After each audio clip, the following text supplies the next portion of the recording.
নমস্কার। আজ আমরা উপস্থিত হয়েছি রাজ্যে উচ্চ মাধ্যমিকে নবম স্থান অধিকারী সৌম্য সুন্দর রায়ের বাড়িতে।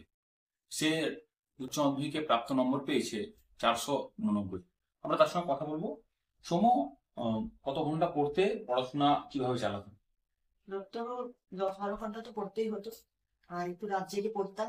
বইকে ফুটিয়ে পড়তে হবে। আর ফুটিয়ে পড়ার বিকল্প নেই। বই মোটামুটি ভালো করে টেক্সট বুক গুলো ঠিকঠাক পড়লেই একটা কাম্য রেজাল্ট। আর সে বিষয়ে প্রত্যাশা ছিল যে একটা ভালো রেজাল্ট হবে, কিন্তু আরেকটু ভালো আশা করছি না।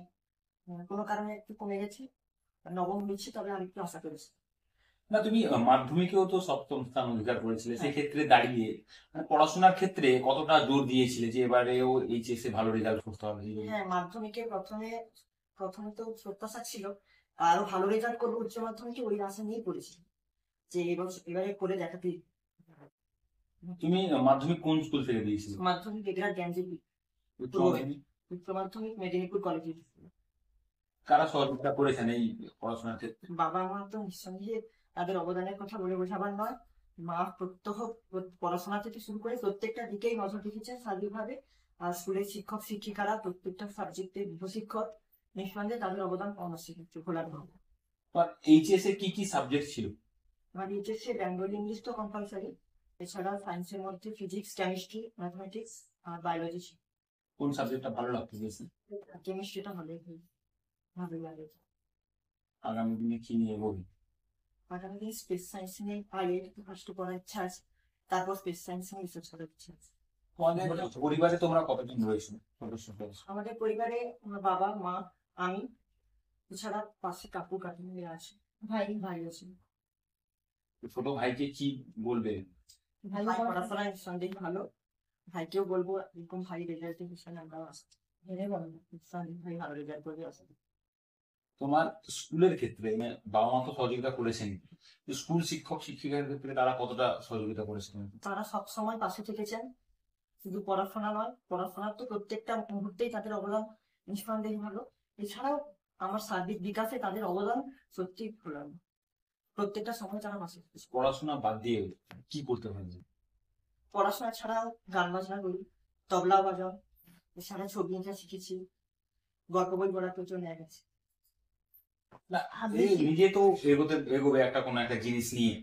তা বাদেও তোমার আর কিসে মানে আউটসাইড মানে ধরো কোনো ইনডোর বা আউটডোর গেম কোনটা ভালো লাগে বা ওটা নিয়ে তুমি একটু টাইম স্পেন্ড করতে চাও পড়াশোনার দাবা বাইরে? খেলায় আগ্রহী। এছাড়া মোটামুটি সব রকম ইনডোর গেমই জানি, দাবাটাই বেশি ইন্টারেস্ট আছে। তোমার ছোট ছোট ভাই বোনরা যারা আছে তাদেরকে কি বলবে যে পড়াশোনা কিভাবে করলে তোমার মতো তারা এত ভালো রেজাল্ট করতে পারবে? মানে পড়াশোনাটা কখনো চাপ নিয়ে করার দরকার নেই। পড়াশোনাকে ভালোবেসে পড়তে হবে। যখন আমি যে সাবজেক্ট পড়ছি সেটার ভিতরে পুরো ঢুকতে হবে। সেই সাবজেক্টটা আসলে আমি কেন পড়ছি সেটা বুঝে পড়লে নিশ্চয়ই পড়াটা হবে। আর নিজের প্রতি ভরসা রেখে পড়লেই পড়াটা হবে। প্রত্যেকটা সাবজেক্টে তুমি কতটা টিচার নিয়েছিলে না ঘরে চেষ্টা করছো? গৃহশিক্ষক ছিল প্রত্যেকটা স্যার। তারা কতটা পরিশ্রম করেছে? তাদের পরিশ্রম প্রচন্ড পরিশ্রম করেছেন তারা। রেজাল্টের পিছনে তাদের অবদান সত্যি আছে। মানে শেষ প্রশ্ন যে তোমার এই সাফল্য হবে তুমি আশা করেছিলে? হ্যাঁ, আশা ছিল যে টপ 10 এর মধ্যে থাকবো, কিন্তু আরেকটু ভালো আশা করেছিলাম। তুমি কোথায় থাকতে? তোমার আদি বাড়ি কোথায় একটু যদি সবিস্তারে বলা যায়। আমার আদি বাড়ি শাউলির প্রপন্নাশ্রম এলাকা। এইখানে আমার বাড়ি। আর 11-12 আমি 2 বছর মেদিনীপুরে আমাদের ফ্ল্যাট ছিল, ওইখানে থেকেই পড়াশোনা করছি। কাছে স্কুল ছিল মেদিনীপুরে, সড়ক পল্লী।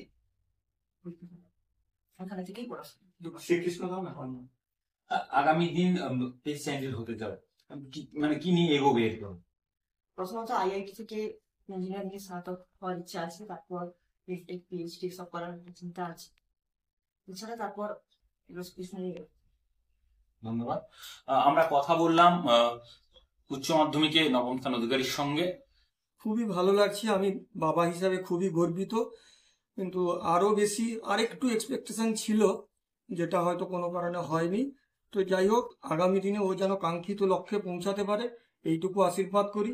সর্বোপরি এইটুকু বলবো যে তার মা ছায়াসঙ্গী হিসাবে A to Z তাকে সুপরামর্শ দিয়ে গেছেন এবং পাশে থেকে তাকে আজ এই জায়গায় উপনীত করেছেন, যাতে আগামী দিনে আমার ছেলে দেশের দশের সকলের মুখ উজ্জ্বল করতে পারে। এইটুকু আমার বক্তব্য। কি নাম আপনার? আমার নাম দেবাশিস রায়, শিক্ষক। ছেলের সাফল্যে তো খুবই গর্বিত। আশা করেছিলাম আর একটু ভালো হবে, কিন্তু যে কোনো কারণে হয়নি। এখন তো যেটাই হয়েছে সেটাকেই আনন্দ মনে করব।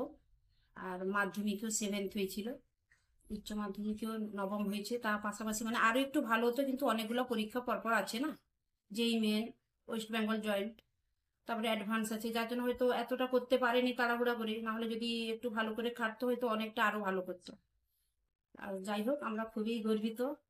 আর আশা, আপনারা সবাই আশীর্বাদ করুন, ঠাকুর কৃপা করুন যেন বড় হয়ে একটা কিছু করতে পারে। কি নাম আপনার? আমার স্বপ্না রায়, আইআইটিতে আপাতত অ্যাডভান্স দিয়ে ঢুকুক, তারপরে যাই হোক করবে আর কি। আমাদের অ্যাকচুয়ালি সাউরি এলাকার গর্ব, আমার গর্বে বুক ভরে যাচ্ছে। দাঁতন টুর গর্ব ছিল আমাদের এই সাউরির গর্ব, যিনি বিগত দিনে সাউরি ভোলানাথ বিদ্যা মন্দির থেকে পাশ করেছিলেন, ডক্টর নারায়ণ চন্দ্র রানা। তিনি শুধু যে সাউরির গর্ব ছিলেন তাই নয়, তিনি সারা ভারতবর্ষ তথা বিশ্বের গর্ব বটে। অকাল প্রয়াণে তার খুব অল্প বয়সে তিনি মারা গেছেন। তারপরে তার উত্তরাধিকারী যাদেরকে আমরা মনে করি, বিগত দিনে সুপম রায় গেছে, আজকে সৌম্য সুন্দরের মতো এরকম একজন ছেলেকে আমরা পেয়েছি, যে গতবারে মাধ্যমিকে 7th হয়েছে এবং এবারে উচ্চ মাধ্যমিকে 9th হলো। আমাদের গর্বে বুক ভরে যাচ্ছে। আগামী দিনে ও আরো ভালো উন্নত জায়গায় যাক এবং সাউরির বুক তথা ভারতবর্ষের মুখ উজ্জ্বল করুক, এইটুকু আশা রাখ। দাঁতন থেকে মিহির জানা, স্পিড নিউজ বাংলা।